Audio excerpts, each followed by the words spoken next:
6-11 వరకు చదువుకుందాం. సోమరి చీమల యొద్దకు వెళ్ళుము, వాటి నడతలు కనిపెట్టి జ్ఞానము తెచ్చుకొనుము. వాటికి న్యాయాధిపతి లేకున్నను, పై విచారణకర్త లేకున్నను, అధిపతి లేకున్నను, అవి వేసవి కాలమందు ఆహారము సిద్ధపరచుకొనును, కోతకాలమందు ధాన్యము కూర్చుకొనును.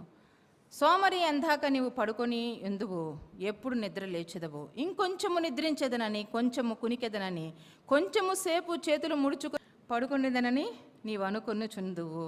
అందుచేత దోపిడిగాడు వచ్చినట్లు దారిద్ర్యము నీ యొద్దకు వచ్చును, ఆయుధదారుడు వచ్చినట్లు లేమి నీ యొద్దకు వచ్చును. సోమరితనాన్ని ఈరోజు మీ యొక్క వ్యక్తిగత జీవితంలో, కుటుంబ జీవితంలో సమాధి చేయాలి.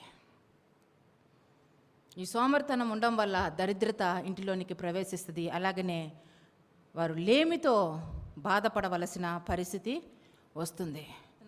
శ్రేష్టమైన పరిశుద్ధ గ్రంథంలో ఉన్న వాక్యాలు మనం ధ్యానిస్తూ ఉన్నప్పుడు మీరు దేవుడు చెప్పిన మాటలకు లోబడండి.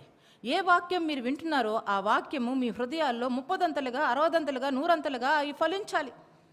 ఫలించినప్పుడే మీ జీవితాల్లో వ్యక్తిగతంగా మీరు నిరుపేదలుగా ఉండొచ్చేమో కానీ దేవుని వాక్యము నీ హృదయంలో ఫలించినప్పుడు నీవు ఉన్నతమైన ఆశీర్వాదాలకు పాత్రులుగా దేవుడు ఎంచుతాడు. అబ్రహాం